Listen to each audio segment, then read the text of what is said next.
இந்த நாளில் கூட நான் இந்த நாளுக்குரிய ஒரு வசனமாய் எடுத்து தியானித்து இருந்தேன் யோவான் 1வது அதிகாரத்தை.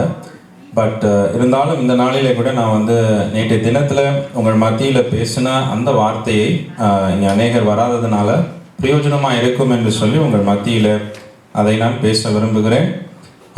அடுத்த வாரம் கூட இந்த யோவான் 1வது அதிகாரத்தில் நம்ம தியானிப்போம். விசேஷமாக இந்த யோவான் 1வது அதிகாரத்தில் எந்த பகுதியை தியானிக்கும்படிக்காக நான் அடுத்த வாரம் எடுத்திருக்கிறேன் என்றால், அந்த யோவான் 1வது அதிகாரத்தில் நீங்கள் எடுத்துக்கொண்டீங்கன்னா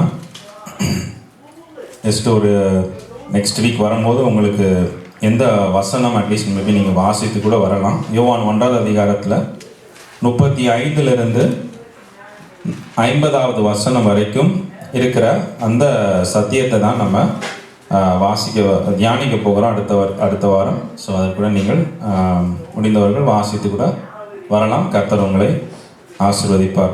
ஆமென். விசேஷமாக அதில் என்னென்னா 5 நாமங்களை சீஷர்கள் சொல்கிறாங்க.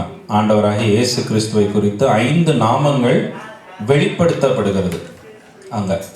அதில் என்னதுன்னா, தேவனுடைய ஆட்டுக்குட்டி என்று சொல்லி த லேம் ஆஃப் காட் என்று சொல்லி முதல்ல ஒரு நாமம் வெளிப்படுகிறது. 2வது போதகர் என்கிற ஒரு நாமம் வெளிப்படுகிறது. 3வது மெஸ்ஸியா என்கிற ஒரு நாமம் வெளிப்படுகிறது. 4வதாய் அதில் தேவகுமாரன் என்கிற ஒரு நாமம் வெளிப்படுகிறது. 5வது இஸ்ரவேலின் ராஜா என்று சொல்லி சீஷர்கள் இந்த 5 நாமத்தை ஆண்டவராகி இயேசு கிறிஸ்துவை சந்திக்கும் பொழுது அவர்கள் அந்த வெளிப்பாடை, இந்த ஞானத்தை அவர்கள் பெற்றுக்கொள்ளுகிறார்கள். இது ஒரு நம்மளுடைய ஆவிக்குரிய வாழ்க்கையில வளர்ச்சியையும் அந்த வார்த்தைகள், அந்த தேவனுடைய நாமங்கள் நமக்கு காட்டுகிறது. ஸோ வர நாட்களிலே கூட அந்த காரியத்தை நம்ம தியானிக்க கர்த்தர் உதவி செய்வாராக. ஆமென். ஸோ நேற்றைய தினத்திலையும் இங்கே இந்த உபவாச ஜெபம் நடந்தது. வந்த ஒவ்வொருவருக்கும் நன்றி செலுத்துகிறேன். அந்த இடத்துல கூட நாங்கள் ஒரு வசனத்தை, ஒரு காரியத்தை நாங்கள் தியானித்தோம். அதுக்கு தலைப்பு என்னவென்று சொல்லி பார்க்கும் பொழுது, விசுவாசிகளும் தேசமும், பிலீவர்ஸ் அண்ட் நேஷன். ஹல்லேலூயா. இதை தான் நம்ம தியானித்தோம். ஸோ தயவு செய்து நீங்கள் கவனிக்கும்படிக்காய் அன்பாய் கேட்டுக்கொள்ளுகிறேன். இந்த நாளிலே கூட நம்ம பார்க்கும் பொழுது, ஒரு வீடு நல்லா இருக்கணும்னா அந்த வீட்டில் இருக்கிறவங்க ஒரு நல்ல குணம் படைத்தவர்களாய் இருக்கும் பொழுது அந்த வீடு ஆசீர்வதிக்கப்படுகிறது. ஒரு வேலை ஸ்தலத்துக்கு போறோம்னா அந்த வேலை ஸ்தலத்துல இருக்கிறவர்கள் சரியாய் இருக்கும் பொழுது அந்த வேலை ஸ்தலம் ஆசீர்வதிக்கப்படுகிறது. அதே போல இந்த பூமியில் இருக்கிற மனிதர்கள், அந்த விசுவாசிகள் சரியாய் இருக்கும் பொழுது அந்த தேசம் ஆசீர்வதிக்கப்படுகிறது. ஹல்லேலூயா, ஹல்லேலூயா. ஒரு தேசம் ஆசீர்வதிக்கப்படணும்னா விசேஷமாய் நம்ம பார்க்கிற வேதத்திலிருந்து கற்றுக்கொள்ளுகிற காரியம், ஒவ்வொரு விசுவாசியும் அவர்களுடைய காரியத்தில் உறுதியா இருக்கும் பொழுது அந்த தேசம் ஆசீர்வதிக்கப்படுகிறது. ஹல்லேலூயா. ஸோ முதலாவதாய் நம்ம எடுத்து பார்க்கும் பொழுது ஆதியாகமம் 12வது அதிகாரத்தில் 1-3 வசனங்களை எடுத்தவங்க வாசிங்க. ஆதியாகமம் 12:1.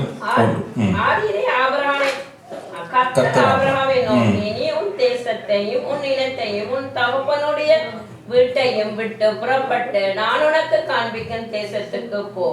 நான் உன்னை பெரிய ஜாதியாக்கி உன்னை ஆசீர்வதித்து உன் பெயரை பெருமைப்படுத்துவேன். நீர் ஆசீர்வாதமாய் இருப்பாய்.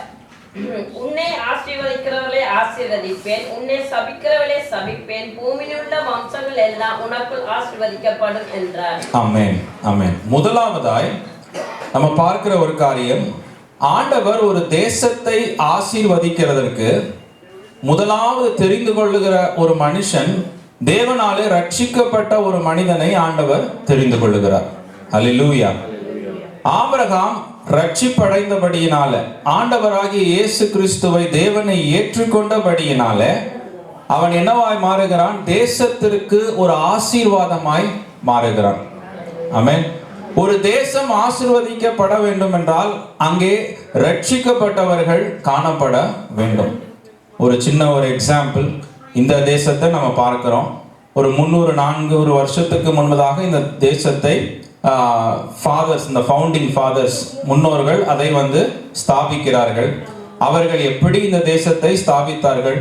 அவர்கள் முழங்கால் படியிட்டு தேவனுக்கு முன்பாக ஜெபித்து தேவனுக்கு முன்பாக கண்ணீர் விட்டு அந்த கான்ஸ்டிடியூஷனை எழுதுவதற்கு முன்பதாக அவர்கள் அவ்வளவாய் விழுந்து ஜெபித்து உபவாசம் இருந்து அதனால இந்த தேசத்தை கட்டினார்கள். ஹல்லேலூயா. இப்போ இந்த தேசத்தினுடைய நன்மைகளை நீங்களும் நான் என்ன பண்றோம்? புசிக்கிறோம். இதையெல்லாம் அனுபவிக்கிறோம். இதற்கு நாம ஒண்ணுமே விதைக்கல, இதற்கு ஒண்ணுமே நாம செய்யல. பட் யாரோ ஒருத்தர் 400-500 வருஷங்களுக்கு முன்பதாக ஏதோ ஒரு பிரயாசப்பட்டு உபவாசம் இருந்து ஜெபித்து கண்ணீர் விட்டு வேதத்தை வாசித்து அவர்கள் செய்த காரியம் இன்றைக்கு நீங்களும் நானும் இந்த தேசத்திலே ஆசீர்வாதமாய் இருக்கிறோம். ஹல்லேலூயா. இந்த தேசம் இவ்வளவு நன்மையை பெற்றிருக்கிறது என்றால் எல்லா தேசத்திலும் தான் நன்மைகள் இருக்கிறது. ஆனால் இந்த தேசத்துல தான் அதிகமான ஜனங்கள் எப்படியாவது வந்துடணும், எப்படியாவது இந்த தேசத்திற்குள்ள வந்துட வேண்டும் என்று சொல்லி முயற்சி செய்கிறத நம்ம பார்க்கிறோம். அதற்கு காரணம் என்ன? யாரோ ஒருத்தர் ரட்சிக்கப்பட்டவர்கள் எடுத்த முயற்சி. அந்த ரட்சிக்கப்பட்டவர்களுடைய முழங்கால்கள் இந்த தேசத்தை ஆசீர்வதித்திருக்கிறது. ஹல்லேலூயா. இந்த தேசம் அதனாலே ஆசீர்வதிக்கப்பட்டிருக்கிறது. இந்த தேசத்துல இருக்கிற அந்த விஞ்ஞானமோ இந்த வளர்ச்சியோ இந்த ஞானமோ இங்க இருக்கிற ரீசோர்சஸ்னால இல்ல. அன்றைக்கு கொஞ்சம் பேர் ரட்சிக்கப்பட்டவர்கள் இந்த பூமிக்கு வந்த தேசத்திற்கு ஜெபித்து முழங்கால் படியிட்டதுனால இந்த தேசத்துல தலைமுறையாய் ஆசீர்வாதம் கடந்து வந்து கொண்டிருக்கிறது. ஹல்லேலூயா. அப்ப நாம புரிந்து கொள்ளணும், ஒரு சிலர் ரட்சிக்கப்படுகிற வேளையில தேசம் ஆசீர்வதிக்கப்படுகிறது. இது இந்த தேசத்துல ஒரு எடுத்துக்காட்டாக நம்ம நினைக்கிறோம், எப்படி நான் ரட்சிக்கப்பட்டா தேசம் ஆசீர்வதிக்கப்படும். இதோ இந்த தேசமே ஒரு அடையாளமாய் ஒரு சாட்சியாய் நமக்கு முன்பாக இருக்கிறது. ஹல்லேலூயா. வெகு சிலர் செய்த உண்மை உள்ளவர்களாய் இருந்தபடியினாலே இந்த ஆசீர்வாதத்தை இந்த தேசத்திலே நம்ம பெற்றுக்கொள்ளுகிறோம். ஆமென். பார்க்கிறோம், ஒரு தேசம் நல்ல வளர்ச்சி அடைந்திருந்தா போதுமா? ஆதியாகமம் 18வது அதிகாரத்துல 22வது வசனத்திலிருந்து நம்ம வாசிக்கும் பொழுது ஆண்டவர் சோதோம் குமோரா என்கிற பட்டணத்தை அழிக்க அவர் சித்தமாயிருக்கிறார். God is planning to destroy Sodom. அப்ப அவர் என்ன பார்க்கிறார்? அந்த இடத்துல நல்ல வளர்ச்சிகள் இருக்கு, நல்ல பிசினஸ் நடக்குது, நல்ல ஜனங்கள் இருக்கிறாங்க, எல்லாம் இருக்கிறாங்க. ஆனால் ஆண்டவர் பாருங்க, ஒரு தேசத்தை ஆசீர்வதிக்கிறதும் அந்த தேசத்தை உடைக்கிறதற்கும் அந்த தேசத்தை நிர்மூலப்படுத்துகிறதற்கும் என்ன ஒரு தடையா இருக்கிறது? அங்க இருக்கிற ரட்சிக்கப்பட்டவர்கள். அல்லேலூயா. ஆபிரகாம் கேட்கிறார், 50 பரிசுத்தவான்கள் இருந்தா இந்த தேசத்தை, அவர் அப்படி கேட்க, இந்த தேசத்துல நல்ல பிசினஸ் நடக்குது, நல்ல நல்ல இன்ஸ்டிடியூஷன்ஸ்லாம் இருக்குது, நல்ல எஜுகேஷன் இன்ஸ்டிடியூஷன் இருக்கு, ஹார்வர்ட் இருக்கு, MIT இருக்கு, அதனால இந்த தேசத்தை அழிக்க கூடாது அப்படின்னு சொல்லி அவர் கேட்கல. என்ன கேட்கிறாரு? 50 பரிசுத்தவான்கள் இருந்தா இந்த தேசத்தை நீர் அழிக்காது இருப்பீரோ அப்படின்னு கேட்கிறாங்க. அல்லேலூயா. ஒரு 10 பரிசுத்தவான்கள் இருந்தா நீங்க இந்த தேசத்தை அழிக்காது இருப்பீங்களோ அப்படின்னு சொல்லி ஆண்டவரிடத்துல முறையிடுகிறதை நம்ம பார்க்கிறோம். அல்லேலூயா. அப்ப ஆண்டவருடைய பார்வையிலிருந்து நம்ம பார்க்கிறோம். ஆண்டவருடைய பார்வையிலிருந்து பார்க்கும்போது என்ன தேவை? ஒரு தேசத்துல ஒரு 10 பரிசுத்தவான்களாக தேவை, ஒரு 10 ரட்சிக்கப்பட்டவர்களாக தேவைப்படுகிறது. ஹல்லேலூயா. தேசத்தின் வளர்ச்சியை ஆண்டவர் பார்க்கல, தேசத்தின் வலிமையை ஆண்டவர் பார்க்கல, ஆனா தேசத்திலே ஆண்டவரை ஆராதிக்கிற ஒரு கூட்ட ஜனம் இருக்கிறதா என்று சொல்லி ஆண்டவர் பார்க்கிறார். ஹல்லேலூயா. சோ ஒரு தேசம் நன்மையை பெற்றுக்கொள்ளுகிறதற்கும் ஒரு தேசம் சாபத்தை பெற்றுக்கொள்ளுகிறதற்கும் அங்க இருக்கிற ஒவ்வொரு ரட்சிக்கப்பட்ட மனிதர்களுடைய பிரசன்ஸ், அவர் ரட்சிக்கப்பட வேண்டியது அவசியமாய் காணப்படுகிறது. ஹல்லேலூயா. ஹல்லேலூயா. அதே போல யோனாவை நம்ம எடுத்துக்கொள்ளலாம். நினைவே பட்டணத்திற்கு போகும் பொழுது நினைவே பட்டணத்துல ஆண்டவர் சொல்றாரு, இங்க பாவம் மிகுதியா இருக்கிறது, நான் அதனால என்ன பண்ண போறேன்? இந்த தேசத்தை நான் அழித்து போட போறேன் அப்படின்னு சொல்லி அவர் சொல்றாரு. ஹல்லேலூயா. ஆனா யோனாவை ஆண்டவர் அனுப்புகிறார். யோனா போய் அந்த இடத்துல என்ன பண்றாரு? பிரசங்கிக்கிறாரு. அந்த பிரசங்கம் பண்ணின உடனே என்ன பண்றாங்க? எல்லா ஜனங்களும் மனம் திரும்பி ஆண்டவரை ஏற்றுக்கொள்ளுகிறாங்க. ஆண்டவர் உடனே அங்க வைத்திருந்த நியாய தீர்ப்பை ஆண்டவர் தள்ளி வைக்கிறார். அல்லேலூயா. அந்த நியாய தீர்ப்பிலிருந்து நினைவே பட்டணத்தை ஆண்டவர் தள்ளி வைக்கிறார். இதுல இருந்து நம்ம என்ன கற்றுக்கொள்ளுகிறோம்?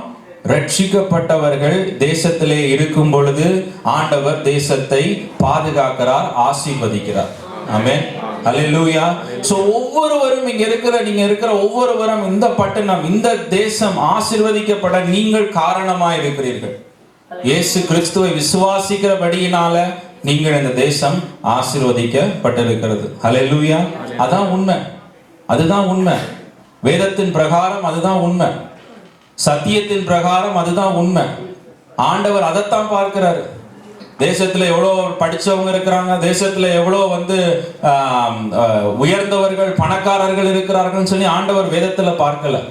எத்தனை நீதிமான்கள் இருக்கிறார்கள், அல்லேலூயா, எத்தனை ரட்சிக்கப்பட்ட ஜனங்கள் இருக்கிறார்கள், அதைத்தான் ஆண்டவர் பார்த்து அந்த தேசத்தை ஆசீர்வதிக்கிறார். அல்லேலூயா, அல்லேலூயா. அந்த யோனா 3வது அதிகாரத்துல 10வது வசனத்தை வாசிங்க. யோனா 3:10.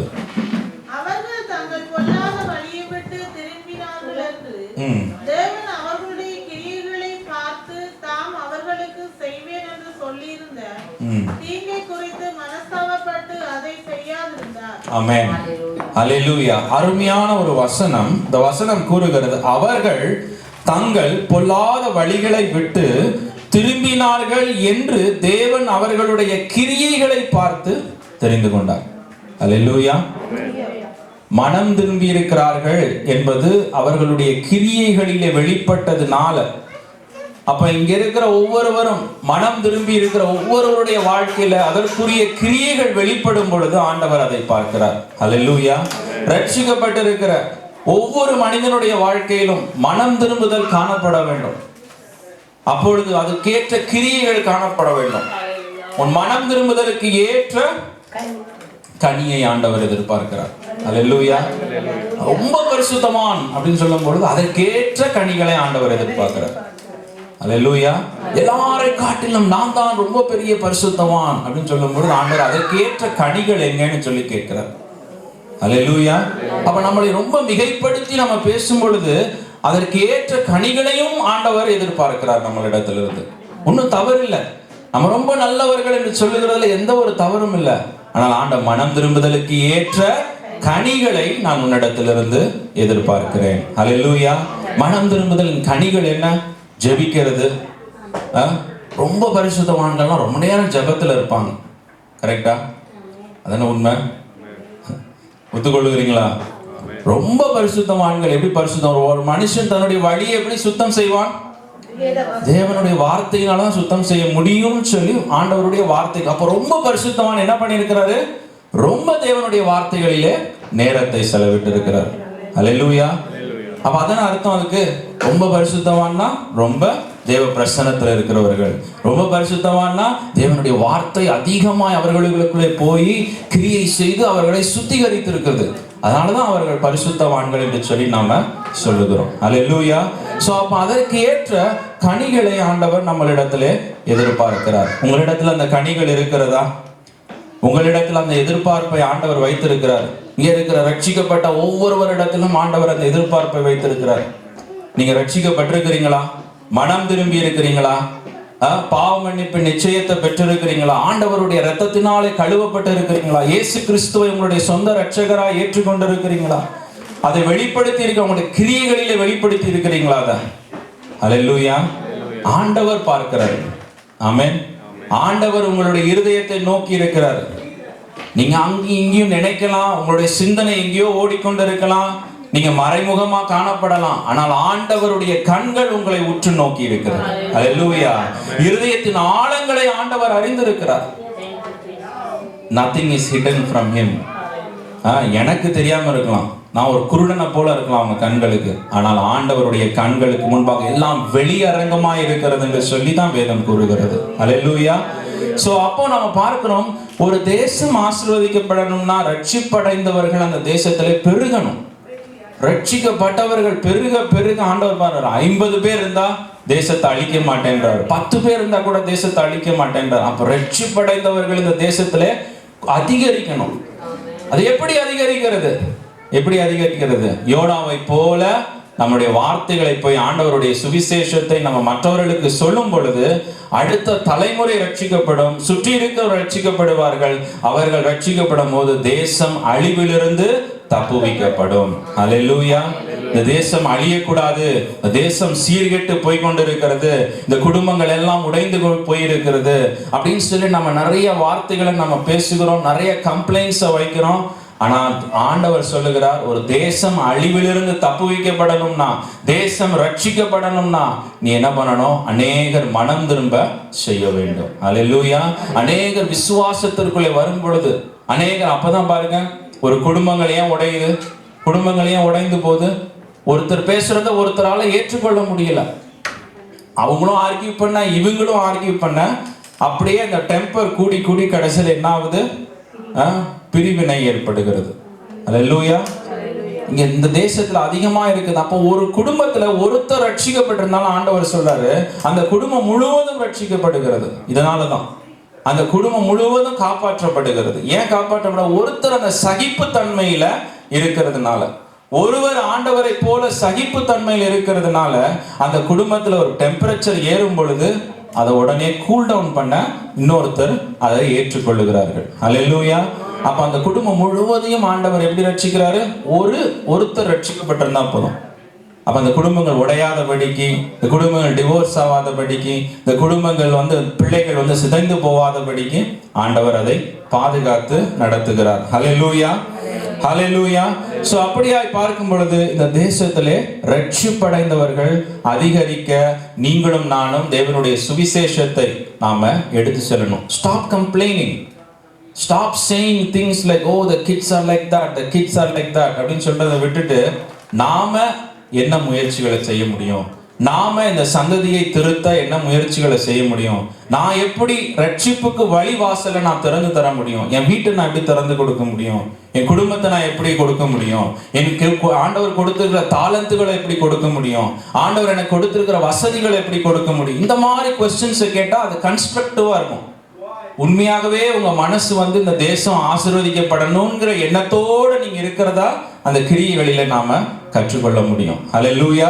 சோ அப்படியாய் ஒரு பார்க்கிறோம், தேசம் ஆசீர்வதிக்கப்பட வேண்டும் என்றால் ஆபிரகாமை போல ரட்சிக்கப்பட்டவர்கள் இந்த பூமியிலே பெருக வேண்டும். ஆமென். இரண்டாவதாய் பார்க்கும் பொழுது ஆதியாகமம் 22வது அதிகாரத்துல 15 to 18 வசனங்களை யாராவது ஒருவர் வாசிங்க.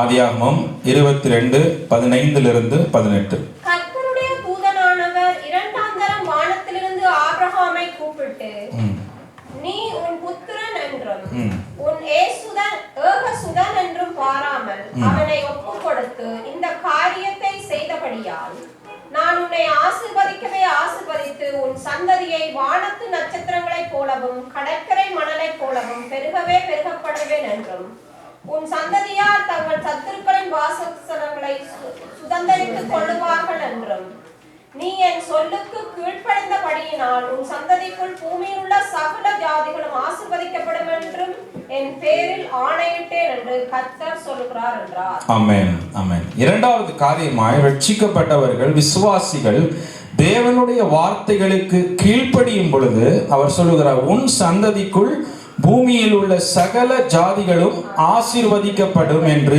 என் பேரில் ஆணையிட்டேன் என்று கர்த்தர் சொல்லுகிறார். ஹல்லேலூயா. இங்கே பார்க்கிறோம், ஆபிரகாம் இடத்துல ஆண்டவர் ஒரு கட்டளையை பிறப்பிக்கிறார். என்ன சொல்றாரு? உன்னுடைய ஒரே பேரான குமாரனை ஏகசுதனை நீ எனக்காக ஒப்புக்கொடு என்று சொல்லி ஆண்டவர் ஆபிரகாமுக்கு சொல்லுகிறார்.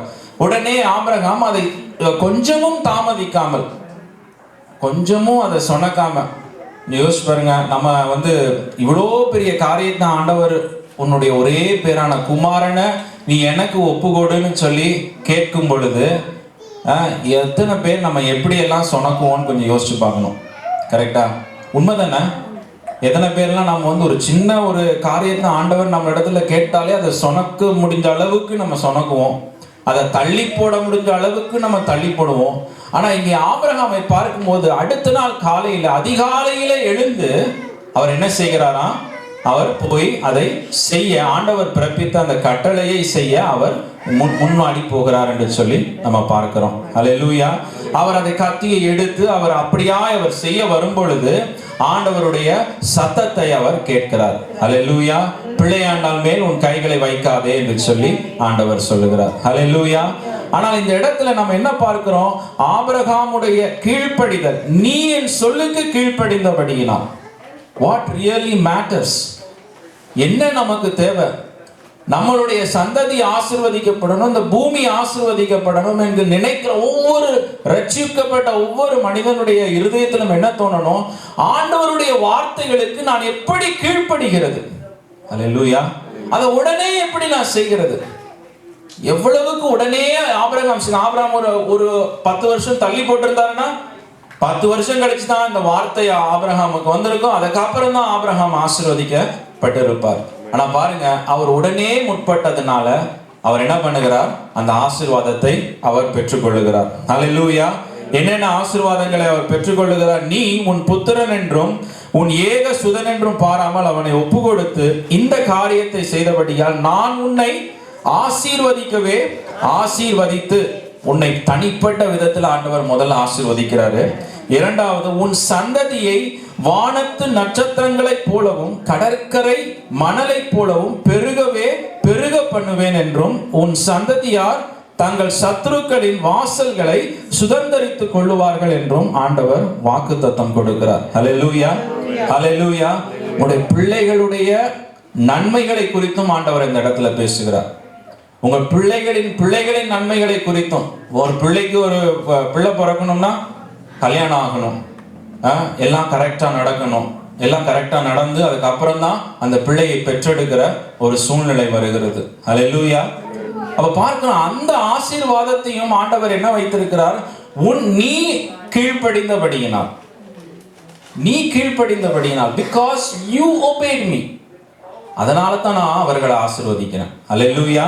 அப்ப அவர்களுடைய ஆசீர்வாதம், பிள்ளைகளை காண இருக்கிற ஆசீர்வாதம் யார் கையில இருக்குது? சொல்லுங்க, யார் கையில இருக்குது? நம்ம கையில தான் இருக்குது. அல்லேலூயா.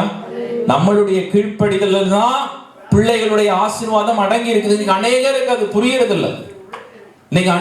புரியறதில்லை. நம்மளுடைய லைஃப்ல நம்ம செய்கிற காரியங்கள் பிள்ளைகளுக்கு ஆசீர்வாதத்தை கொண்டு வருகிறது, பிள்ளைகளை காணத்தக்க ஆசீர்வாதங்களை கொண்டு வருகிறது என்று சொல்லுகிற உணர்வு கூட சில வேளைகளிலே காணப்படுகிறது. இஷ்டம் போல தன்னுடைய வாழ்க்கையை நடத்துகிறது, தனக்கு தோன்றினதை செய்கிறது, ஆண்டவருக்கு விருப்பமில்லாத காரியத்திலே பங்கு கொள்ளுகிறது. ஆண்டவர் எதை அருவருப்பா எண்ணுகிறாரோ அதைத்தான் நம்ம பார்க்கிறோம், அதைத்தான் நம்ம சிந்திக்கிறோம், அதைத்தான் நம்ம பேசுகிறோம். பிள்ளைகளுக்கு எப்படி ஆசீர்வாதம் கடந்து வரும்? அப்போ பிள்ளைகளுக்கு ஆசீர்வாதம் வருமா? என்ன வரும்? சாபம் தான் வரும். அல்லேலூயா.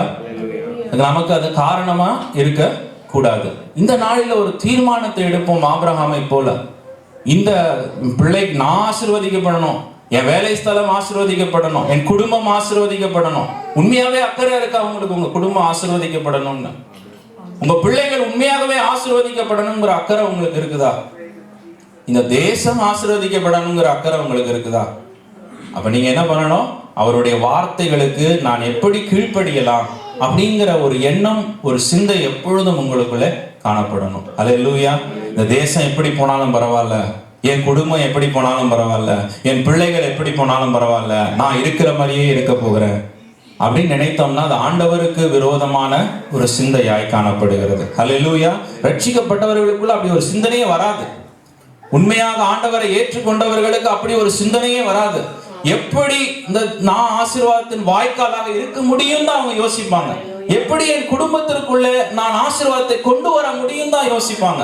எப்படி என் பிள்ளைகளுடைய வாழ்க்கையில் ஆசீர்வாதத்தை கொண்டு வர முடியும் தான் முயற்சி செய்வாங்க. ஏன் அவ்வளவு பிரயாசப்படுகிறார்கள் பேரண்ட்ஸ்?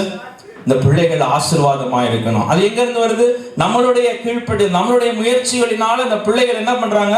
ஆசீர்வாதத்தை பெற்றுக்கொள்ளுகிறார்கள். நல்ல படிப்பை பெற்றுக்கொள்ளுகிறார்கள், நல்ல வீடுகளை பெற்றுக்கொள்ளுகிறார்கள், நல்ல கார்களை பெற்றுக்கொள்ளுகிறார்கள், நல்ல திங்ஸை பெற்றுக்கொள்ளுகிறார்கள். அநேக ஆசீர்வாதத்திற்கு வாய்க்காலாக நம்ம இருக்கோம். பூமிக்குரிய ஆசீர்வாதங்களுக்கு வாய்க்காலாக நம்ம இருக்கிறோம். அதே நேரத்தில் வானத்தின் ஆசீர்வாதங்களுக்கும் ஆவிக்குரிய ஆசீர்வாதங்களுக்கும் நாம வாய்க்காலாய் நம்மளுடைய பிள்ளைகளுக்கு இருக்க வேண்டும். அல்லேலூயா. அந்த தீர்மானத்தையே இந்த காலையில நம்ம எடுக்கக்கூடாது. அந்த தீர்மானத்தையே நம்ம இந்த காலையில எடுக்கக்கூடாது. ஏன் நம்ம சொன்னக்கிறோம் சில காரியங்களை? இன்றைக்கு கீழ்ப்படிவோம், இன்றைக்கு ஆண்டவரை ஏற்றுக்கொள்வோம், இன்றைக்கு விசுவாசிப்போம். இன்னைக்கு நான் என்ன செய்யணும்? I need to bring blessings to my children. I need to bring blessings to my family. I need to bring blessings to this community. Then I should be obedient to the Almighty God. Hallelujah. நீ கீழ்ப்படிந்தபடியினால, நீ என் சொல்லுக்கு கீழ்ப்படிந்தபடியினால எல்லாம் ஆசீர்வதிக்கப்படுகிறது என்று சொல்லி ஆண்டவர் சொல்லுகிறார். ஹல்லேலூயா. நீங்க கீழ்ப்படியும் பொழுது பாருங்க, உங்களுடைய கீழ்ப்படிதல்களை பார்த்து இந்த தேசம் ஆண்டவரை மகிமைப்படுத்துகிறதா. உபாகமம் 4வது அதிகாரத்திலே 6வது வசனம் கூறுகிறது, வாசிங்க. Deuteronomy 4:6. ஆகையால் அவைகளை கைக்கொண்டு நடவுங்கள். ஜனங்களின் கண்களுக்கு முன்பாகவும் இதுவே உங்களுக்கு ஞானமும் விவேகமுமாய் இருக்கும். அவர்கள் இந்த கட்டளைகளை எல்லாம் கேட்டு இந்த பெரிய ஜாதி ஞானமும் விவேகமும் உள்ள ஜனங்கள் என்பார்கள். ஆமென். ஹல்லேலூயா. ஹல்லேலூயா. பாருங்க, ஆண்டவருடைய கட்டளைகள் அழகா பிரதர் கூட சொன்னாங்க. அந்த ஆண்டவருடைய வார்த்தைகளை கேட்டு நடக்கும்போது ஞானமாய் நம்ம மற்றவர்கள் கண்களுக்கு நம்ம தோன்றுவோமா. ஹல்லேலூயா. அப்போ அவர்கள் தேவனை மகிமைப்படுத்துவார்களாம். பரவாயில்லையே, பாரு இந்த பிள்ளை வந்து ஆண்டவருக்கு பிரியமாய் ஒரு பரிசுத்தமாய் வாழ முயற்சி செய்கிறது, ஆண்டவருடைய வார்த்தைகளுக்கு காலையில ஆராதனைக்கு கரெக்டா வருகிறது, ஆண்டவரை கரெக்டா ஆராதிக்குது, மற்றவர்களுக்கு உதவி செய்கிறது, மற்றவர்களுக்கு ஜெபிக்கிறது, மற்றவர்களுக்கு எல்லா விதத்திலும் இந்த பிள்ளை ஒரு ஆதரவா இருக்குது அப்படின்னு சொல்லி பார்க்கும்போது இதுக்கு எல்லாம் என்ன காரணம்? அவருடைய வார்த்தை அவர்களுக்குள்ளே வந்ததுனால அதை பார்த்து இவ்வளவு ஞானமுள்ள ஒரு பெண்ணா, இவ்வளவு ஞானமுள்ள ஒரு விவேகமுள்ள ஒரு மகனா என்று சொல்லி அவர்கள் தேவனை மகிமைப்படுத்துகிறார்கள். ஹல்லேலூயா. இது எல்லாவற்றுக்கும் சோர்ஸ் என்னன்னு அவங்க கண்டுபிடிக்கிறாங்க. இந்த தேவன் தான் அந்த சோர்ஸ். ஹல்லேலூயா. இந்த ஆண்டவராகிய இயேசு கிறிஸ்து தான் இந்த சோர்ஸ் அப்படின்னு சொல்லி உடனே என்ன பண்ணுகிறார்கள்? அவர்களும் இயேசுவை அறிந்து கொள்ளுகிறார்கள். ஹல்லேலூயா. ஹல்லேலூயா. சோ வித்தியாசத்தை ஏற்படுத்துகிறது உங்களுக்கும் எனக்கும் மற்றவர்களுக்கும் ஏற்படுத்துகிற வித்தியாசம். மோசே சொல்லுகிறாரு, என்ன ஆண்டவரே உலக மனிதனுக்கும் எனக்கு இருக்கிற வித்தியாசம்? உம்முடைய பிரசன்னம் மாத்திரமே. ஹல்லேலூயா. தேவ பிரசன்னம் நமக்குள்ள இருக்கிறதுனால, தேவனுடைய வல்லமை நமக்குள்ள இருக்கிறது, அவருடைய வார்த்தை நமக்குள்ள இருக்கிறதுனால அதுதான் நம்மளை வேறு பிரித்து காட்டுகிறது என்று சொல்லி வேதம் கூறுகிறது. ஹல்லேலூயா. சோ அப்படியாய் பார்க்கும் பொழுது இந்த தேசத்தின் ஆசீர்வாதம் நம்மளுடைய கீழ்ப்படிதல்களிலே காணப்படுகிறது. மூன்றாவதாய் லேவியராகமம் புஸ்தகத்துல 26வது அதிகாரத்துல 2-3 வசனங்களை வாசிங்க. என் ஓய்வு நாட்களை ஆசரித்து என் பரிசுத்த ஸ்தலத்தை குறித்து பயபக்தியாய் இருப்பீர்களாக. நான் கர்த்தர். நீங்கள் என் கட்டளைகளின்படி நடந்து என் கற்பனைகளை கைக்கொண்டு அவைகளின்படி செய்தால் போதும். சிஸ்டர் பாருங்க, இந்த 2 வசனங்களிலே விசுவாசிகளுடைய வாழ்க்கையிலே ஆண்டவர் எதிர்பார்க்கிற, அவர் செய்யணும்னு எப்படி தேசத்திற்கு ஆசீர்வாதத்தை கொண்டு வருகிறதா இந்த வசனம் கூறுகிறது.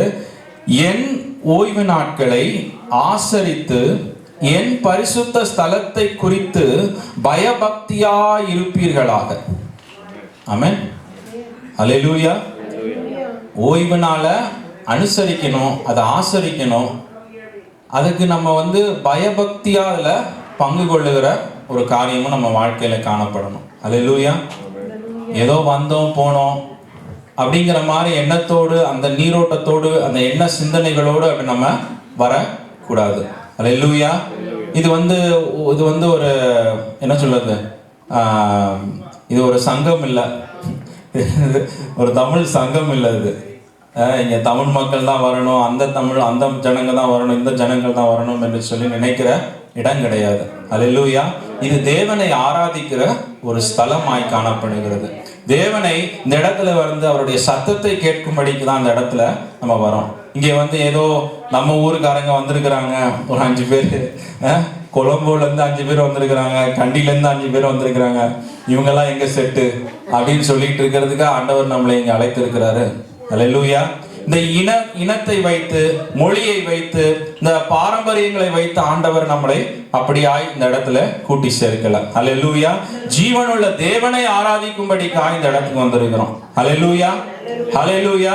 சோ அப்படியான எண்ணங்கள் சிந்தனைகளோடு இந்த ஓய்வு நாளை நம்ம என்ன பண்ணணும்? ஆசரிக்கணும். அதை எப்படி கட் பண்ணலாம், எப்படி அதுல இருந்து நம்ம வேலையை பார்க்கலாம், அந்த நேரத்திலேயும் நம்ம வேலையை எப்படி பார்க்கலாம் அப்படின்னு சொல்லி நம்ம யோசிக்க கூடாது. ஹல்லேலூயா. பாருங்க, இந்த வசனங்களிலே 4வது வசனத்திலிருந்து நம்ம வாசிக்கும் பொழுது, நான் ஏற்ற காலத்தில் உங்களுக்கு மழை பெய்ய பண்ணுவேன், பூமி தன் பலனையும் வெளியில் உள்ள மரங்கள் தங்கள் கனியையும் கொடுக்கும் என்று சொல்லி ஆண்டவர் சொல்றாரு. 6வது வசனத்தை வாசிக்கலாம்.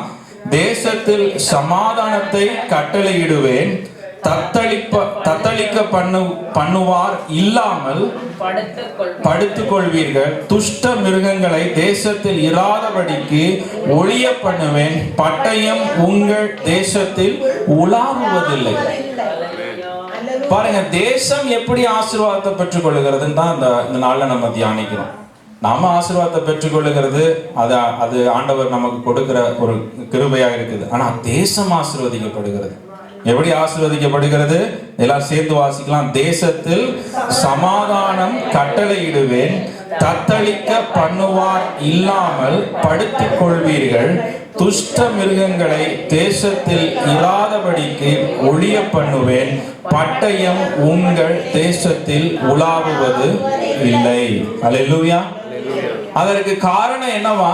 தேவன் அதை கட்டளையிடுவேன்றார். யாருக்காக அதை கட்டளையிடுவார்? அவர் விசுவாசிக்கிறவர்கள் ஓய்வு நாள சரியாய் அனுசரிக்கும் பொழுது இந்த ஆசீர்வாதத்தையும் நன்மைகளையும் ஆண்டவர் இந்த தேசத்திற்கு கட்டளையிடுவேன் என்று சொல்லி ஆண்டவர் சொல்லுகிறார். அல்லேலூயா. உங்களை சுற்றிலும் ஆண்டவர் ஒரு வேலி அடிப்பார். நீங்க இருக்கிற இடங்களில் ஆண்டவர் ஒரு வேலி அடிப்பார். அல்லேலூயா. நீங்க இருக்கிற இடம் ஒரு சேஃபான இடமா இருக்கும். நீங்க போகிற வழிகள் சேஃபான பிளேசஸா இருக்கும். அதற்கு காரணம் என்ன? நம்ம நல்ல நெய்பர்ஹுட்ல வீடு வாங்கிட்டோங்கிறதுனால இல்ல. அல்லேலூயா. இப்ப பார்த்தா எந்த நெய்பர்ஹுடுமே சரியில்லை. நாங்க எங்க நெய்பர்ஹுடுக்கு வந்தா இப்ப என்னன்னா நெய்பர்ஹுட்ல நிறைய அப்படி நடக்குது இப்படி நடக்குதுன்னு போட்டிருக்கிறாங்க, வீடியோ எல்லாம் போடுறாங்க. எங்க வீட்டுல வீடியோ கேமரா கூட இல்லை. அல்லேலூயா. ஆனா ஆண்டவர் நம்மளை பாதுகாக்கிறார். அல்லேலூயா. நம்ம எடுக்க வேண்டிய எல்லா செக்யூரிட்டி எல்லா திங்ஸ் நம்ம எடுக்கணும், அதுல எந்த ஒரு மாற்று கருத்தும் இல்லை. பட் ஆண்டவர் நீங்கள் விசுவாசிக்கிற ஜனங்கள் கரெக்டா தேவனுடைய ஆலயத்துக்கு வருகிறத கரெக்டா ஆசரிக்கிறதுனால அவர் என்ன பண்றாரு? இதையெல்லாம் உங்களுக்காக அவர் கட்டளையிடுகிறார். அல்லேலூயா. இதுதான் அதற்குரிய அர்த்தம். ஆமென். அல்லேலூயா. அப்ப ஆலயத்திற்கு வருகிறத நம்ம என்ன பண்ணக்கூடாது? தவிர்த்திடக்கூடாது. அல்லேலூயா. பாருங்க, ஆலயத்திற்கு வருகிறவர்களையும் நாம உற்சாகப்படுத்தி நாம தான் கூட்டிட்டு வரணும். கரெக்டா? நேற்று கூட சொன்னேன், திரும்பி சொல்ல ஒரு யோசனையா இருக்குது. பட் அதை அப்படியே விடலாம். பட் பார்க்கும் பொழுது ஆலயத்திற்கு வரும் பொழுது ஆலயத்துக்கு போவோம் வாருங்கள் என்று சொல்லி சங்கீதக்காரன் சொன்ன உடனே என்ன அடுத்த வசனம் வருகிறது? மனமகிழ்ச்சியாய் அவன் கடந்து சென்றான். அல்லேலூயா. அப்ப ஆலயத்துக்கு போறோம்னு சொல்லும் ஒரு சந்தோஷம் வரணும். உங்களுக்கு எல்லாம் சந்தோஷம் வருதா? அல்லேலூயா. காஃபி இருக்குது, சாப்பாடு கிடைக்குது, உங்களுக்கு கிடைக்குதுன்னு எனக்கு கிடைக்குது. அல்லேலூயா. எனக்கு ஒரே சந்தோஷம் தான். இங்க வந்துட்டு எவ்வளவு ஃபாஸ்டிங்ல வந்துட்டு போனாலும் திரும்ப போகும்போது எல்லாத்தையும் சேர்த்து பேக் பண்ணி நம்ம போயிடுவோம். ஆமென். அல்லேலூயா. சோ பாருங்க, இந்த நேரத்துல கர்த்தர் ஆலயத்திற்கு நம்ம வரும் பொழுது நம்ம தான் அதை சந்தோஷமா அவர்களை கொண்டு வரணும். சந்தோஷமா அந்த இடத்த நம்ம தான் வச்சுக்கணும். நம்ம தான் அந்த முயற்சிகளை செய்யணும். ஏதோ வந்தோம் போனோம், யாரு கேட்டுக்கிட்டு போனா எனக்கு என்ன, ஒருத்தரையும் பார்க்காம, ஒருத்தரையும் பேசாம, ஒருத்தரையும் விசாரிக்காம, ஒருத்தர் இங்க இருந்து நம்ம வரும்போதே ஐயோ என்ன நடக்குமோ அப்படிங்கிற எண்ணத்தோடு கூட ஆலயத்திற்கு வரக்கூடாது. அல்லேலூயா. எப்பவும் ஒரு சந்தோஷம் இந்த ஆலயத்துல காணப்படுங்க. ஒரு பார்ட்டி அட்மாஸ்பியர் இருக்கணும். அல்லேலூயா. பார்ட்டினா டான்ஸ் பார்ட்டி இல்ல, அந்த மாதிரி பார்ட்டி இல்ல. சந்தோஷத்துக்காக நான் சொல்றேன். ஆமென். சோ சந்தோஷத்தை உண்டு பண்ணுகிற இடம் இந்த ஆலயமாய் காணப்படணும். வந்துகிட்டு நம்ம பாட்டுக்கு அங்கேயும் இங்கேயும் பார்த்துக்கிட்டு அதை இதையும் பேசிக்கிட்டு இப்போதான் நேத்திக்கு இந்த இதுல சாப்பாடை தூக்கி ஃப்ரிட்ஜில் வச்சனா இங்க உட்காந்துருக்கும் போது தான் என்னென்ன மளிகை சாமான் வாங்கணும் இந்த லிஸ்ட் எல்லாம் அப்பதான் போடுவாங்க. சில பேர் பார்த்துருக்கிறீங்களா? பார்த்துருப்பீங்க. நம்மளே பண்ணியிருப்போம், யாருக்கு தெரியும். கரெக்டாக இங்கே உட்காந்துருக்கும் போது பாருங்க, கரெக்டாக அப்போ தான் வந்து டக்குன்னு நான் ஐஃபோனை எடுத்து அந்த பொருளை வாங்கணும்னு நினச்சேன், மறந்துட்டேன், டக்குன்னு எழுதி ஒரு நோட் பண்ணி வச்சுப்போம். அப்போ தான் எல்லாமே பண்ணுவோம் நம்ம. பிரிமாள் இந்த ஆலயத்துக்கு வரும்போது இந்த வசனம் கூறுகிறது, என் பரிசுத்த ஸ்தலத்தை குறித்து பயபக்தியாய் இருப்பீர்களாக. ஒரு ஃபியர் ஆஃப் காட் இருக்கணும் இங்கே வரும்போது. யாரை பார்க்க வரோம்? ராஜாதி ராஜாவை ஆராதிக்க வரோம். ஒரு சாதா மனிதனை பார்க்க போனா கூட குனிஞ்சு வளைஞ்சு நம்ம நிக்கிறோம். இங்க ஒரு வானத்தையும் பூமியும் படைத்த தேவனை ஆராதிக்க வரோம், அவரை உயர்த்தவர். எப்படி வந்தாங்க அந்த பிரபுக்கள் எல்லாம் வந்து ஆண்டவராக இயேசு கிறிஸ்து குழந்தையா இருக்கும் போது எப்படி வந்தாங்க? அவங்க எல்லாம் வந்து எப்பவோ கிளம்புனாங்க. கிளம்பி வந்து ஆண்டவராக இயேசு கிறிஸ்து குழந்தையா இருந்தார், அவருக்கு முன்பாக சாஷ்டாங்கமாக விழுந்து அவர்கள் தேவனை ஆராதித்தார்கள். எப்படி? சாஸ்திரிகள், the wise men. யாரு ஞானமுள்ள மனிதன்? ஏன் அவரோட வைஸ் மென் நாம சொல்றோம்? அவர் அவ்வளவாய் தேவனை ஆராதிக்கிறார்கள். அல்லேலூயா. ஞானம் இருக்கும், எல்லாருக்கும் நாலேஜ் இருக்கும், இவர் தான் இயேசு அப்படின்னு சொல்லி. ஆனா அந்த ஞானம், அந்த விஸ்டம் எப்படி வருகிறது? அந்த தேவனை ஆராதிக்கிறோம். அல்லேலூயா. எல்லாருக்கும் தெரியும் இங்கதான் இயேசு வர்றார், இங்கதான் நம்ம இயேசு ஆராதிக்கிறோம், இயேசு தான் ரட்சகர். ஆனா சிலர் தான் ஆண்டவரை சாஷ்டாங்கமா விழுந்து ஆண்டவரை ஆராதிக்கிறது. அல்லேலூயா. வைஸ் மென். அல்லேலூயா. எத்தனை பேர் வைஸ் மென் இருக்கிறீங்க? ஆமேன் சொல்லுங்களேன். வைஸ் மென் எல்லாம் ஒரு ஆமேன் சொல்லுங்க. மென் ஆமேன் சொல்லுவாங்கன்னு பார்த்தா எப்போ வைஸ் மென் ஒரு ஆமேன் சொல்லுங்களேன். எல்லா விதத்துலயும் வைஸ். அல்லேலூயா. ஆமென். சோ அப்படியே பார்க்கும் பொழுது நாம ஒவ்வொருவரும் இந்த ஓய்வு நாளை சரியாய் அனுசரிக்கணும். இங்க ஒரு ஜெனரல் ஒரு இதுக்காக நான் சொல்றேன். நேற்று தினத்துல கூட வந்திருந்தோம், பிள்ளைங்க எல்லாம் வந்து இங்க வந்து உட்கார்ந்துருந்தது. அந்த நேரத்துல கூட பிள்ளைகளுக்கு ஏதாச்சும் ஒரு காரியத்தை நம்ம வந்து என்ன பண்ணலாம், கற்றுக் கொடுக்கலாம் சின்ன பிள்ளைங்களுக்கு. ஆனா நமக்கு அதற்கேற்ற மேபி யங் பீப்புள் இருந்தா பண்ணியிருந்திருக்கலாம், இல்லை யாராவது ஒருத்தர் அந்த முயற்சியை எடுத்திருந்தா அந்த பிள்ளைங்க அங்கதான் உட்காந்து தூங்குறாங்க. ஒரு பிள்ளை படம் வரையுது. மாசத்துக்கு ஒருக்கா பண்றோம். அந்த இதை பிளான் பண்ணி ஏதாவது ஒரு ப்ரோக்ராம் இந்த பிள்ளைங்களுக்கு அந்த நாள்ல ஏதாச்சும் ஒன்று செய்யலாம். என் பிள்ளைய நான் நேற்று எழுப்பி விடும் போது நான் வாடி அப்படின்னு சொன்னேன். Anyways nobody is coming to prayer அப்படின்னு சொன்னேன். யாரும் ஆலயத்திற்கு வர்றது இல்லையா, அதனால எதுக்கு நம்ம போகணும் அப்படின்னு பாருங்க. பிள்ளைங்க பாக்குது யார் யாரெல்லாம் ஆலயத்துக்கு வராங்க, யார் யாரெல்லாம் வந்து ஜெபிக்கிறாங்க.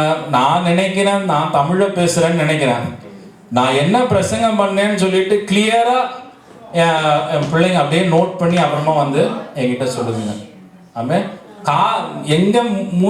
எங்கேயோ இருக்குது கை காலெல்லாம், ஆனா காதெல்லாம் இங்க இருக்குது. அல்லேலூயா. அவ்வளவு பிக்கப் பண்ணுதுங்க அந்த பிள்ளைங்க. அப்ப இந்த நேரத்துல தான் நம்ம அந்த விதைகளை சரியாய் போட முடியும். இந்த நேரத்துல தான் அந்த ஒரு நாளை நம்ம எடுத்து யாராவது ஒருத்தர் பிரயாசப்பட்டு அதை சின்னதா ஏதாவது ஒன்று செய்தோம்னா அந்த பிள்ளைகளுடைய வாழ்க்கையில ஒரு பெரிய ஆசீர்வாதத்தை அது கொண்டு வரும். அல்லேலூயா. சோ இந்த ஓய்வு நாளை நம்ம செய்கிறோம், சண்டே கிளாஸ், யூத் மீட்டிங் எல்லாம் செய்யறோம். பட் இன்னமும் நேரம் கிடைக்கிற நேரங்களில நாம் அதை செய்ய நம்ம முன்வரும் பொழுது கர்த்தர் அதை ஆசீர்வாதமாய் மாற்றுகிறார். அல்லேலூயா. சோ நான்காவது காரியமாய் நம்ம பார்க்கலாம். அதற்கு முன்பதாக ஒரே ஒரு காரியம், நெகேமியா பாருங்க. நெகேமியான் புஸ்தகத்துல 13ஆம் அதிகாரத்துல நீங்க எடுத்து வாசிக்கும் பொழுது நெகேமியா என்ன பண்றாரு, ஆலயத்தின் அந்த அலங்கங்கள், எருசலேமின் அலங்கங்கள் எல்லாம் இடிக்கப்பட்டிருக்கிறது என்று சொல்லி அவர் போய் கட்டுறாரு. கட்டி என்ன பண்றாரு, ஓய்வு நாளை எப்படி அனுசரிக்கணும்னு சொல்லி எல்லாருக்கும் செட் பண்ணி வச்சுட்டு அவர் என்ன பண்றாரு, திரும்ப வேலைக்கு போறாரு. ஃபியூ இயர்ஸ் கழிச்சு வந்து பாக்குறாரு, இந்த ஓய்வு நாளை சரியா அனுசரிக்காதனால என்ன ஆயிடுச்சு, அந்த இடத்துல அந்த ஊழியக்காரர்கள், அந்த லேவியர்கள் என்ன பண்ணாங்க, அவர்களுடைய சொந்த வேலைகளுக்கு, அவர்களும் சாப்பிடணும்ல, அவங்க சொந்த வேலைகளுக்கு அவர்கள் போய்விட்டார்கள்.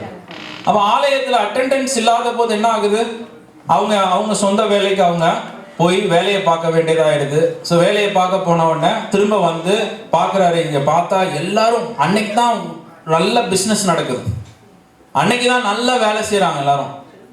அப்புறம் அதையெல்லாம் நிறுத்தி திரும்ப பழையபடி நெகேமியா எல்லாத்தையும் பூட்டுங்கன்றாரு. எருசலேமினுடைய வாசல்களை பூட்டுங்கன்றாரு. அவரே மிரட்டுறாரு. நெகேமியா பார்க்கதான் ஆள் தீர்க்கதரிசி மாதிரி இருக்கிறாரு, ஆனா மிரட்டுறாரு. யாராவது இங்க நின்று எதையாவது வித்தீங்க, யாராவது ஏதாவது வாங்கினீங்க அப்படின்னு சொல்லி அவர் எல்லாரும் அங்க இருக்கிறவர்களை அவர் மிரட்டி இனிமேல் அப்படி செய்யக்கூடாது என்று சொல்லி அவர் சொல்லுகிறார். அல்லேலூயா. நான் சொல்ல முடியுமா அந்த மாதிரி? அப்புறம் என்ன பண்ணுவீங்க நீங்க? ஆனா நெகேமியா அப்படி செய்தாரு. அது அந்த பட்டணத்திற்கு ஒரு ஆசீர்வாதமாய் காணப்பட்டது. அதே ஒரே ஒரு வசனம் நெகேமியா 13:18 வசனத்தை எடுத்து வாசிக்கலாம். உங்கள் பிதாக்கள் இப்படி செய்ததினால் அல்லவா நமது தேவன் நம்மேலும் இந்த நகரத்தின் மேலும் இந்த தீங்கையெல்லாம் வரப்பண்ணினார். நீங்களோ வென்றால் ஓய்வு நாளை பரிசுத்த குலைச்சல் ஆக்குறதுனால் இஸ்ரவேலின் மேல் இருக்கிற உக்கிரத்தை அதிகரிக்க பண்ணுகிறீர்கள் என்று அவர்களுக்கு சொன்னார். அல்லேலூயா. இங்க நல்லா தெளிவாய் சொல்லுகிறார் நெகேமியா, நம்மளுடைய முற்பிதாக்கள் இப்படி பண்ணினதுனால தானே இந்த தேசம் இப்படி பாழாய் கிடக்குது. இந்த தேசத்துல இவ்வளவு பிரச்சனை வந்திருக்கிறதுக்கு காரணமே என்ன காரணம்? நம்முடைய முற்பிதாக்கள் சரியா they did not observe the Sabbath. அதை சரியா என்ன ஓய்வு நாளை பரிசுத்தமாய் அனுசரிக்காதனால தான் இந்த நிலைமை இவ்வளவு மோசமா இருக்குது. இப்ப நீங்களும் இப்படி பண்ணும் பொழுது அவர் என்ன சொல்லுகிறாரு? இஸ்ரவேலின் மேல் இருக்கிற உக்கிரத்தை அதிகரிக்க பண்ணுகிறீர்கள் என்று அவர்களுக்கு சொன்னேன் என்று சொல்லுகிறார். We are increasing the troubles upon the nation. இந்த தேசத்தின் மேல உக்கிரங்கள், யாரால உக்கிரம் வருது, யாரால ஆசீர்வாதம் வருது? எல்லாம் அந்த விசுவாசிகள் தான். அந்த பரிசுத்தவான்கள் சரியா இல்லாத போது இந்த தேசம் நம்ம கான்ஸ்டன்ட் கம்ப்ளைண்ட்ஸ். தேசத்துல அது சரியில்லை, இது சரியில்லை, அவங்க சரியில்லை, பிள்ளைங்க சரியில்லை, இந்த கவர்மெண்ட் சரியில்லை, இப்படி பல கம்ப்ளைண்ட்ஸ் நம்ம முன்னெடுக்கிறோம். ஆனா ஓய்வு நாளை நம்ம சரியாய் அனுசரிக்கும் பொழுது கர்த்தர் தேசத்தை ஆசீர்வதிக்கிறார். ஹல்லேலூயா, ஹல்லேலூயா. ஐந்தாவது காரியமாய் யோவேல் 1வது அதிகாரத்திலே 4வது வசனத்தை நம்ம எடுத்து வாசிக்கும் பொழுது யோவேல் 1:4, ஜோவேல் 1:4, இங்கே பார்க்கும் பொழுது இந்த தேசம் எப்படி பாழாகுகிறது என்று சொல்லி இங்கே சொல்லுகிறார் யோவேல் தீர்க்கதரிசி. பச்சை புழு விட்டதை வெட்டுக்கிளி தின்றது, வெட்டுக்கிளி விட்டதை பச்சை கிளி தின்றது, பச்சை கிளி விட்டதை முசுக்கட்டை பூச்சி தின்றது என்று சொல்லி அவர் சொன்னார். தேசத்தின் மீது இப்படியான ஒரு காரியம் ஏற்படுகிறது. அதற்கு யோவேல் தீர்க்கதரிசி 13வது வசனமும் 14வது வசனத்தை வாசிங்க. ஆசாரியர்களே, ரெட்டிப்படுத்தி புலம்புங்கள், பலிபீடத்தின் பணிவிடைக்காரரே அலறுங்கள், தேவனுடைய தொண்டரே, நீங்கள் உள்ளே பிரவேசித்து ரெட்டெடுத்தவர்களாய் உங்கள் தேவனுடைய ஆலயத்தில் போஜன பலியும் பான பலியும் செலுத்தப்படாமல் நிறுத்தப்பட்டது. பரிசுத்த உபவாச நாளை நியமியுங்கள், விசேஷித்த ஆசாரிப்பை கூறுங்கள், மூப்பரையும் தேசத்தின் எல்லா குடிகளையும் உங்கள் தேவனாகிய கர்த்தரின் ஆலயத்திலே கூடிவரச் செய்து கர்த்தரை நோக்கி கூப்பிடுங்கள். ஆமென், ஆமென். மறுபடியும் இந்த தேசத்தின் நிலைமை மாற வேண்டும் என்றால் யாரையெல்லாம் ஆண்டவர் அழைக்கிறார்? ஆசாரியர்களே, ரெட்டுடுத்தி புலம்புங்கள், பலிபீடத்தின் பணிவிடைக்காரரே. எல்லாரும் பலிபீடத்துல யாரெல்லாம் நம்ம பணிவிடை செய்கிறோமோ பணிவிடைக்காரரே அலறுங்கள், என் தேவனுடைய தொண்டரே, நீங்கள் உள்ளே பிரவேசித்து ரெட்டுடுத்துவர்களாய் ராத்தங்குங்கள், உங்கள் தேவனுடைய ஆலயத்தில் போஜன பலியும் பான பலியும் செலுத்தப்படாமல் நிறுத்தப்பட்டது என்று சொல்லி அவர் சொல்லுகிறார். ஹல்லேலூயா. You want to change the nations. அப்ப நம்ம கரெக்டா அந்த உபவாச நாளை, அந்த ஜெப நாளை, உங்க தனிப்பட்ட உபவாச நாளா இருக்கலாம், நீங்க வீட்டுல உபவாசிக்கிற நாளா இருக்கலாம், ஒரு உபவாச நாளை நம்ம நியமிக்கணும்.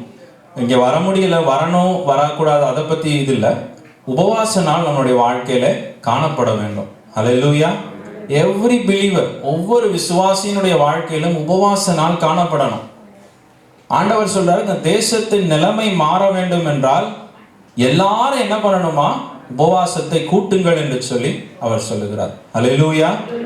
அப்ப இங்க இருக்கிற ஒவ்வொருவரும் எத்தனை பேர் இந்த தேசத்திற்காக நம்ம உபவாசம் இருந்து நம்ம ஜெபிக்கிறோம்?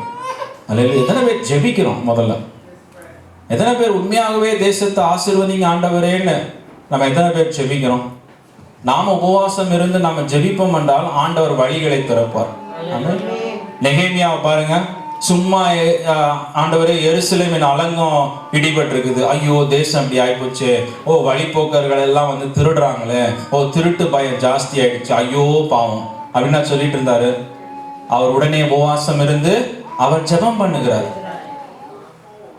அதுதான் அக்கறை, அதுதான் தேசத்தின் மீது வைத்திருக்கிற ஒரு பற்று. இந்த தேசம் ஒரு நல்ல ஒரு தேசமா, சுபிட்சம் உள்ள தேசமா, அது நம்ம தேசமோ இந்தியாவோ ஸ்ரீலங்காவோ நேபாளோ டொமினிகன் ஹெய்ட்டியோ இல்லை அமெரிக்காவோ, தேசம் நல்லா இருக்கணும்னா உபவாசம் இருந்து அவர் ஜெபிக்கும் பொழுது ஆண்டவர் ஒரு வழியை அவருக்கு திறந்து கொடுக்கிறார். அல்லேலூயா. தேசம் அதனால எருசலேமின் அலங்கங்கள் கட்டப்பட திருட்டு பயம் போது. பாருங்க, உபவாசமும் ஜெபமும் எப்படி ஒரு மனிதனை மாற்றுகிறது. நம்ம நினைக்கலாம், எப்படி நான் உபவாசித்தா ஜெபம் எப்படி தேசம் கட்டப்படும், எப்படி நான் ஜெபிச்சா தேசம் கட்டப்படும். இதோ நெகேமியா வந்து ஜெபித்தாரு, உபவாசம் இருந்தாரு, அவருக்கு ஆண்டவர் ஒரு வழியை திறந்தாரு, அவர் போய் தேசத்தை கட்டினாங்க. திருட்டு பயம் போயிடுச்சு. சண்டை இடுகிறவர்கள் கலகம் பண்ணுகிறவர்கள் எல்லாம் போயிட்டாங்களே உடனே. ஏன் போனாங்க? அந்த அலங்குகள் கட்டப்பட்டதுனால. கட்டப்பட்டதுக்கு காரணம் என்னது? அந்த ஒரு விசுவாசி ஜெபித்து உபவாசம் இருந்ததுனால தேசத்தின் அலங்கங்கள் கட்டப்படுகிறது. ஹல்லேலூயா, ஹல்லேலூயா. தானியேலை எடுக்கலாம், யோசேப்பை சொல்லலாம். எகிப்தில் எவ்வளவோ பஞ்சம் வர போகிற நாட்களில் தேசம் ஆசீர்வதிக்கப்பட்டது. பஞ்சத்தை மேற்கொள்ள ஆண்டவர் ஒரு யோசேப்பை உருவாக்கினார். ஹல்லேலூயா. பாருங்க, யோசேப்பு இல்லைன்னா தேசம் என்ன ஆயிருக்கும்? அவன் விசுவாசம் உள்ளவன், முழங்கால் படிட்டு ஜெபித்ததுனால, ஒரு உண்மை உள்ளவனா இருந்தபடினால அவனுக்கு ஒரு வழியை திறக்கிறார். நேபுகாத்நேசருடைய கவர்னன்ஸ் எல்லாம் எப்படி அற்புதமா இருந்தது. தானியேல் என்கிற ஒரு மனிதன் உண்மை உள்ளவனா இருந்தபடியினால அது ஆனது என்று சொல்லி நம்ம பார்க்கிறோம். ஹல்லேலூயா. அப்ப நம்ம ஒவ்வொருவரும் ஒரு விசுவாசி என்று சொல்லும் பொழுது இந்த அனுபவங்கள் நம்ம வாழ்க்கையில காணப்படணும். இதுதான் மனம் திரும்பினவர்களுக்கும் மனம் திரும்பாது இருக்கிறவர்களுக்கும் இருக்கிற வித்தியாசம்.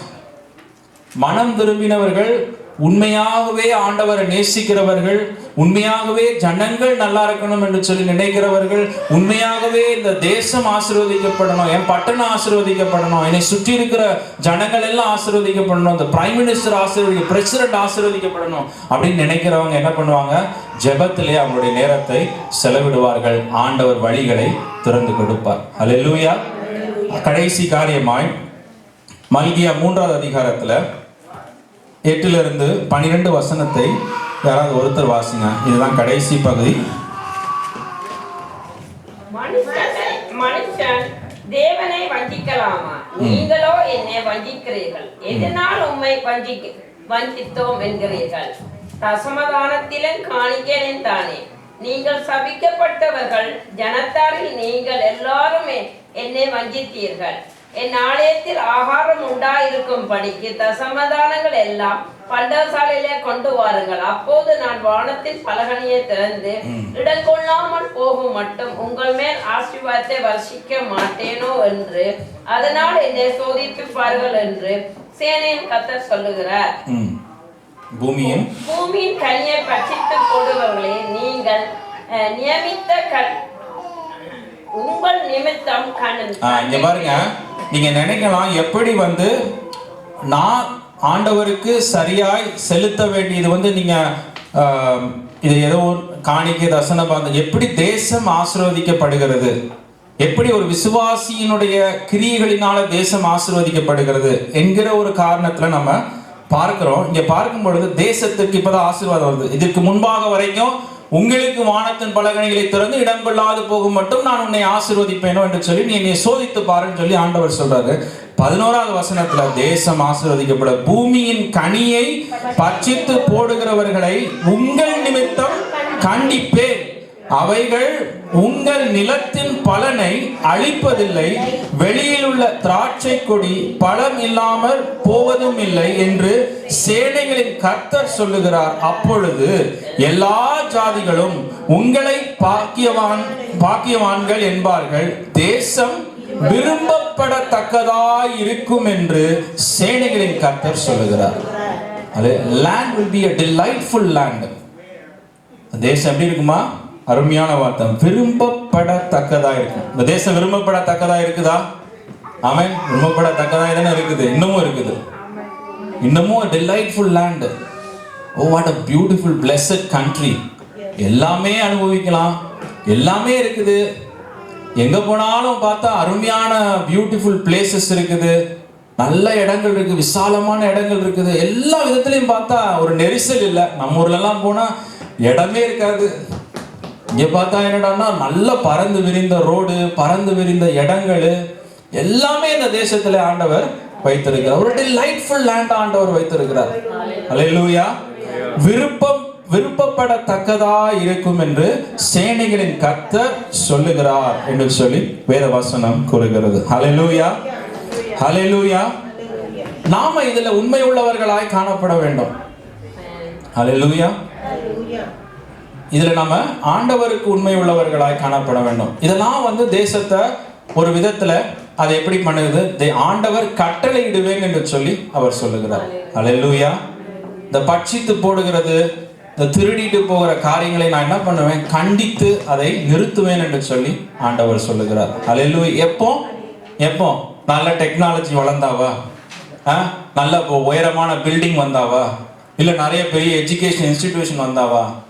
விசுவாசிகள் தாங்கள் தேவனுக்கு முன்பாக உண்மை உள்ளவர்களாய் இருக்கும் பொழுது ஆண்டவர் தேசத்தை ஆசீர்வதிப்பேன் என்று சொல்லி சொல்லுகிறார். அல்லேலூயா. பாருங்க, இந்த தேசம் ஆசீர்வதிக்கப்பட நீங்களும் நானும் தான் காரணமா இருக்கிறோம். அதுதான் சத்தியம், அதுதான் உண்மை. 500 வருஷங்களுக்கு முன்பதாக யாரோ உண்மையுள்ளவர்களா இருந்ததுனால, யாரோ ஒரு சிலர் தியாகம் செய்ததுனால, யாரோ ஒரு சிலர் உபவாசம் இருந்ததுனால, few people fasted, few people cried, few people knelt and prayed. ஆண்டவரே, இந்த தேசத்தை உருவாக்குகிறோம், சரியான சட்டதிட்டங்களை உருவாக்கணும், சரியான கவர்னன்ஸ் இருக்கணும். ஆண்டவரே, எங்களுக்கு ஞானத்தை தாங்க, அறிவை தாங்க என்று சொல்லி அவர்கள் கேட்டதுனால இந்த தேசம் இவ்வளவு ஆசீர்வாதத்தை பெற்றிருக்கிறது. அல்லேலூயா. அவங்க யாருன்னே நமக்கு தெரியாது, ஆனா அவங்களுடைய ஆசீர்வாதம்லாம் இன்னைக்கு வரைக்கும் நம்ம எல்லாரும் சந்தோஷமா அதை புசிக்கிறோம், அனுபவிக்க இந்த ஃப்ரீடமை என்ஜாய் பண்றோம், ரைட்ஸை என்ஜாய் பண்றோம். போலீஸுக்கு பயப்படுகிறது இல்லை. நம்ம ஊர்னா அப்படி போக முடியுமா? எல்லாம் போட்டிருந்தாலுமே போலீஸுக்கு பயப்படுவோம். கரெக்டா? எல்லாம் போட்டிருந்தாலுமே அவன் என்ன நம்மளை நிறுத்தி என்ன கேட்டாலும் நம்ம கொடுத்துதான் ஆகணும் நம்ம ஊர்ல. கரெக்டா? ஏன்னா அங்க ரைட்ஸ் லா அவ்வளவுதான். போலீஸ்காரன் நீங்க எதிர்த்து பேசுனீங்கன்னா என்ன ஆகும்? நான் பார்த்துருக்கிறேன், போலீஸ்காரன் நான் பேசினது இல்லை, பட் இன்னொருத்தர் பேசும்பொழுது பார்த்தா பலாருன்னு அரைஞ்சிட்டான் நடு ரோட்லேயே. என்னடா இது, நான் நினைச்சே பார்க்க முடியாது. யூஎஸ்ல ஒருத்தர் இப்படி பலாருன்னு ஒரு போலீஸ்காரன் அரைஞ்சானா என்ன நடக்கும்னு நினைச்சு பாருங்க. உடனே அவனை சூ பண்ணி எத்தனை மில்லியன்ஸ் ஆஃப் டாலர்ஸ் கவர்மெண்ட்ல இருந்து வாங்கியிருப்பாங்க. நம்ம ஊர்ல 5 ரூபா கூட வாங்க முடியாது. சோ அப்படியான ஒரு தேசத்தை ஆண்டவர் நமக்கு கொடுத்திருக்கிறார். அப்ப நம்ம கரெக்டா ஆண்டவருக்கு செலுத்தணும் என்றால் அப்ப என்ன ஆகும்? அந்த ஆலயம் கட்டப்படும், ஆராதனைகள் நடக்கும், ஜெபங்கள் நடக்கும், தடை இல்லாம நடக்கும், ஊழியக்காரர்கள் அநேகர் வருவார்கள், அநேக ஊழியக்காரர்கள் எழும்புவார்கள், நிறைய பேர் ஆண்டவரை சர்வ் பண்ணணும்னு எழுந்து வருவாங்க ஃபுல் டைமா. வரும்பொழுது என்ன பண்ணும்? அநேக ரட்சிக்கப்படுவார்கள், ஆலயங்கள் கட்டப்படும், இன்னும் அதிக அற்புதங்கள் அடையாளங்கள் இந்த தேசத்திலே நடக்கும். அல்லேலூயா, அல்லேலூயா. சரி, நம்ம எல்லாம் கண்களை மூடி நம்ம ஜெபிக்கலாம். ஒரே விஷயம், நம்ம ஒரு நிமிஷம் எழுந்து நின்று தேவனை ஜெபித்து நம்ம அடுத்ததுக்காக நம்ம கடந்து செல்லலாம். ஹல்லேலூயா, ஹல்லேலூயா. எல்லாரும் கண்களை மூடி ஆண்டவர் இடத்துல இந்த காலை வேளையில் அவர் இடத்துல பேசலாம். ஹல்லேலூயா. Thank you Jesus, thank you Father. ஹல்லேலூயா, ஹல்லேலூயா. எல்லாரும் கண்களை மூடலாமா? ஒரு சில வார்த்தைகளை சொல்லி ஆண்டவர் இடத்துல பேசலாம். ஹல்லேலூயா, ஹல்லேலூயா. எல்லாரும் சொல்லலாமா? ஆண்டவரே, ரட்சிக்கப்பட்டவர்கள் இந்த தேசத்துல எவ்வளவு ஆசீர்வாதத்தை கொண்டு வர முடியும் என்று சொல்லி வேதம் கூறுகிறது. ஹல்லேலூயா, ஹல்லேலூயா, ஹல்லேலூயா. நாம ஆசீர்வதிக்கப்படுகிறது மாத்திரமில்லாமல் பிள்ளைகள், சந்ததி, இந்த பூமி எங்கும் ஆசீர்வாதத்தை ஆண்டவர் ஊற்றுவேன் என்று சொல்லுகிறார். ஹல்லேலூயா. எத்தனை பேர் இந்த பட்டணம் ஆசீர்வதிக்கப்படணும்னு நினைக்கிறீங்க? ஹல்லேலூயா. இந்த குயின்ஸ் பட்டணம் ஆசீர்வதிக்கப்படணும், இந்த நியூயார்க் பட்டணம் ஆசீர்வதிக்கப்படணும், ஹalleluya, நியூ ஜெர்சி ஆசீர்வதிக்கப்படணும், யுஎஸ் ஆசீர்வதிக்கப்படணும், இந்தியா ஆசீர்வதிக்கப்படணும், ஸ்ரீலங்கா ஆசீர்வதிக்கப்படணும், இந்த உலகம் ஆசீர்வதிக்கப்படணும், ஹalleluya. அதற்கு அநேக பரிசுத்தவான்கள் எழும்பணும், ஹalleluya. அநேக ரட்சிக்கப்பட்ட பிள்ளைகள் எழும்பணும், அநேக மனம் திரும்பினவர்கள் எழும்பணும், ஹalleluya. கிறிஸ்தவர்கள் எண்ணிக்கையை குறித்து நான் பேசல, பேரளவு கிறிஸ்தவர்களை குறித்து நான் பேசல, ஹalleluya. ஆண்டவரை உண்மையாய் நேசிக்கிற ஜனங்கள் எழும்பணும், ஹalleluya. ஆண்டவருடைய ஒவ்வொரு வார்த்தைக்கும் கீழ்ப்படுகிற ஜனங்கள் எழும்பணும், ஹalleluya, ஹalleluya. எல்லாரும் கேளுங்க அவரிடத்துல, இந்த பட்டணத்தில் ஆண்டவரே, இந்த தமிழ் பேசுகிற ஜனங்கள் மத்தியில் அப்பா ஆண்டவரே, ஹalleluya, ரட்சிப்பு ஆண்டவரே பெருகணும்னு சொல்லி ஜெபிங்க, ஹalleluya. ரட்சிக்கப்பட்டவர்கள் பெருகணும் ஆண்டவரே, ரட்சிக்கப்பட்டவர்கள் நல்லா கீழ்ப்படியணும் ஆண்டவரே, ஹalleluya. ஒவ்வொரு வார்த்தைக்கும் கீழ்ப்படியணும் ஆண்டவரே, இயேசுவை போல கீழ்ப்படியணும். மரண பரியந்தம் தன்னை தாழ்த்தி அவர் தம் எல்லாவற்றிலும் அவர் கீழ்ப்படிதல் உள்ளவராய் இருந்தார், ஹalleluya. அவரிடத்துல ஒரு குறையும் பார்க்க முடியல, ஹalleluya, ஹalleluya. இந்த காலை வேளையில் ஆண்டவரிடத்துல சொல்லுங்க, ஆண்டவரே எனக்கும் அப்படியான ஒரு கீழ்ப்படிதலை கொண்டு வாங்க என்று சொல்லி கேளுங்க, ஹalleluya, ஹalleluya. Thank you Jesus. ஆண்டவரிடத்துல ஜெபிங்க, ஆண்டவரிடத்துல கேளுங்க, அவரிடத்துல சொல்லுங்க, ஆண்டவரே என் இருதயத்தில் இந்த வாஞ்சை ஊற்றுங்கப்பா, ஆண்டவரே, ஆண்டவரே ஊற்றுங்க, என் குடும்பத்தில் இருக்கிறவர்கள் மீது ஊற்றுங்கப்பா, என் பிள்ளைகளின் மீது ஊற்றுங்கப்பா, ஹalleluya. நான் ஒரு கீழ்ப்படிதல் உள்ளவளாய் மாறணும் ஆண்டவரே, ஹalleluya, ஹalleluya. Thank you Jesus. எத்தனை பேர் இந்த காலை வேளையில ஆண்டவர் சொல்லுகிற வார்த்தைகளுக்கு நான் இப்பொழுது கீழ்ப்படுகிறேன் என்று சொல்றீங்க? ஒரு ஆமென் சொல்லுங்களேன், ஹalleluya. உள்ளத்தின் ஆழத்திலிருந்து சொல்லுங்க பிரியமானவர்களே, ஹalleluya.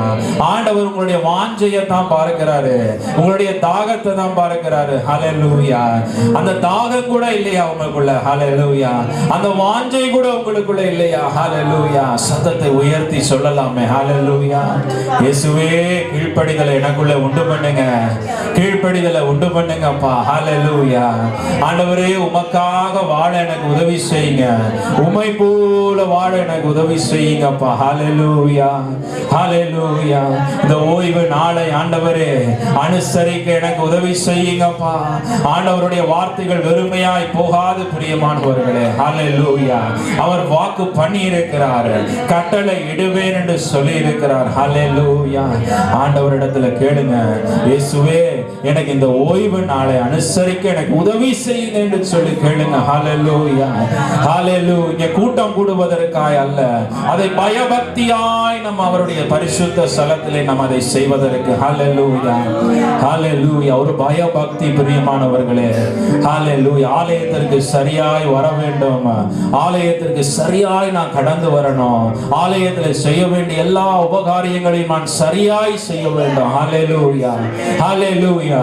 இந்த ஆலயத்திற்கு ஒரு பாதுகாப்பாய், இந்த ஆலயத்திற்கு ஒரு தூணாய் நான் நிற்க வேண்டும் ஆண்டவரே, ஹalleluya. எனக்கு உதவி செய்யுங்கப்பா, எனக்கு ஒத்தாசை அனுப்புங்கப்பா ஆண்டவரே. பரிசுத்த தேவனே ஒத்தாசை அனுப்பும், வல்லவரே ஒத்தாசை அனுப்பும், நல்லவரே ஒத்தாசை அனுப்பும் ஆண்டவரே. ஒரு அக்கினியை இந்த காலை பொழுதுலப்பா எங்கள் மத்தியில ஊற்றுங்கப்பா ஆண்டவரே. Every kind of stubbornness Lord, every kind of slowness Lord, hallelujah, hallelujah. Every kind of stubborn nature, oh Father Lord, I pray in the name of Jesus. இயேசுவின் நாமத்தினாலே ஒரு வல்லமை இறங்கட்டும் அப்பா ஆண்டவரே. இருதயங்கள் மாற்றப்படட்டும், சிந்தனைகள் மாற்றப்படட்டும் ஆண்டவரே, ஹalleluya.